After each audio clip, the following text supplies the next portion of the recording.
जंगल की जमीन के नीचे घुमावदार सुरंगों और चमकते काई से भरी भूल भुलैया में एक छोटी सी चींटी रहती थी। उसका नाम था अर्लो। एंटविल नाम की चींटियों की कॉलोनी हमेशा व्यस्त रहती थी।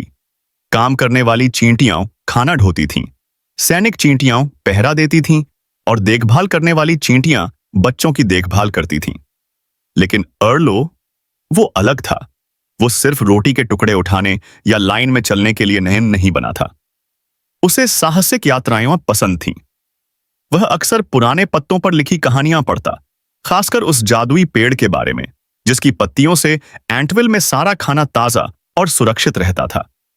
लेकिन वो पेड़ अब कई मौसमों से गायब था। एक सुनहरी सुबह अर्लो ने रानी चींटी के कक्ष में एक गंभीर बातचीत सुनी। आखिरी खाना भंडार अब लगभग खाली है, एक सैनिक चींटी बोली। जादुई पत्तों के बिना हम ठंड के मौसम में जिंदा नहीं रह पाएंगे, एक और बोली। वो पेड़ तो अब खो गया है, रानी चींटी ने दुख से कहा। लेकिन अर्लो की आंखों में उम्मीद की चमक थी। अगर मैं उसे ढूंढ लाऊं तो, अर्लो बोला। कमरा एकदम शांत हो गया। तू तू तो मुश्किल से एक रोटी का टुकड़ा उठा सकता है, एक बूढ़ी चींटी हंसी। तुझे तो पहली ही घड़ी में कोई चिड़िया खा जाएगी। पर अर्लो डरा नहीं। उसी शाम उसने बीजों से भरी छोटी पोटली तैयार की, एक पत्ते की टोपी पहनी, अपने लार्वा भाई बहनों को गले लगाया और कॉलोनी से ऊपर की दुनिया की ओर रेंग गया। बाहर की दुनिया बहुत विशाल थी। घास के तिनके उसे पेड़ों जैसे लगते थे और कंकड़ पहाड़ों जैसे। अर्लो सूरज की किरणों और खुशबू की पगडंडियों का पीछा करते हुए सासेडस आगे बढ़ा। अचानक उसके सामने पहली बड़ी चुनौती आई, केंचुए वाली नदी। हमारे लिए तो एक कीचड़ भरी धारा थी, लेकिन एक चींटी के लिए यह नदी बहुत बड़ी और डरावनी थी। अर्लो को तैरती हुई एक पंखुड़ी दिखी। बिल्कुल सही, उसने मुस्कुराते हुए कहा।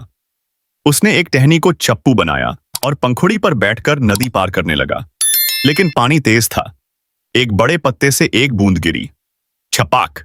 अर्लो पंखुड़ी से फिसल गया, लेकिन उसने किनारा थामे रखा।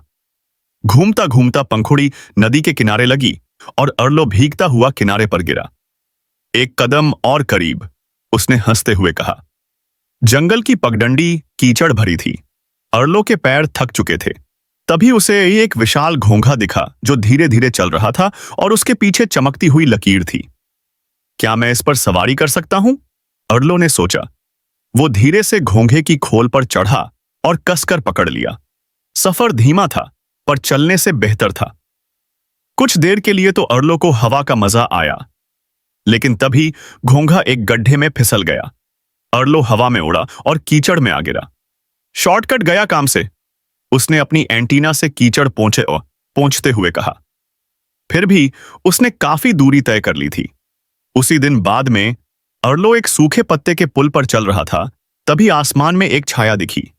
एक गौरैया फड़फड़ाती हुई नीचे झपटी।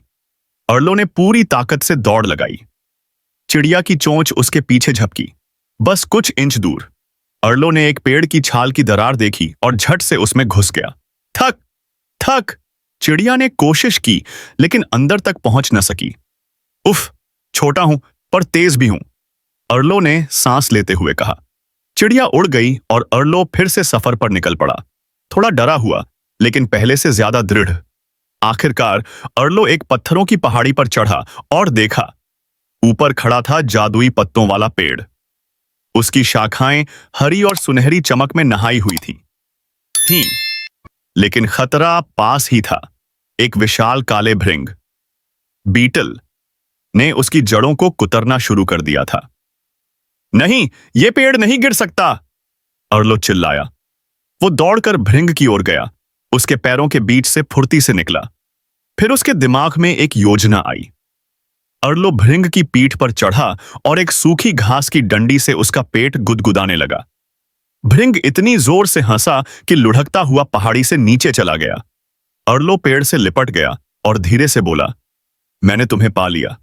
पेड़ जैसे उसकी बात समझ गया। उसकी एक चमकती हुई पत्ती नीचे गिरी और धीरे से अर्लो की बाहों में समा गई। पत्ते को छूते ही अर्लो की बीज पोटली अपने आप भर गई। उसमें बीज, टुकड़े और चमकते बूंदें थीं, जो एंटविल को महीनों तक भोजन दे सकती थीं। अर्लो ने पीछे मुड़कर पेड़ को देखा। अब घर लौटने का वक्त है। वापसी का सफर तेज था, मानो जंगल खुद रास्ता बना रहा था। नदी में एक सूखी लकड़ी थी, चिड़िया गायब थी और घोंघा फिर से रास्ते में मददगार बन गया। जब अर्लो एंटविल लौटा तो उसके हाथों में जादुई पत्ती थी। सारा कक्ष हैरानी से भर गया। रानी चींटी ने वो पत्ती भंडार कक्ष में रखी। वो चमकी और अगले ही पल सारा खाना भंडार ताजा खानों से भर गया। हवा में मीठी महक फैल गई। तुमने एंटविल को बचा लिया, रानी बोली। अर्लो जिज्ञासु नहीं, अब अर्लो बहादुर कहलाएगा। सभी चींटियां तालियां बजा रही थीं। अब कोई भी अर्लो का मजाक नहीं उड़ाता।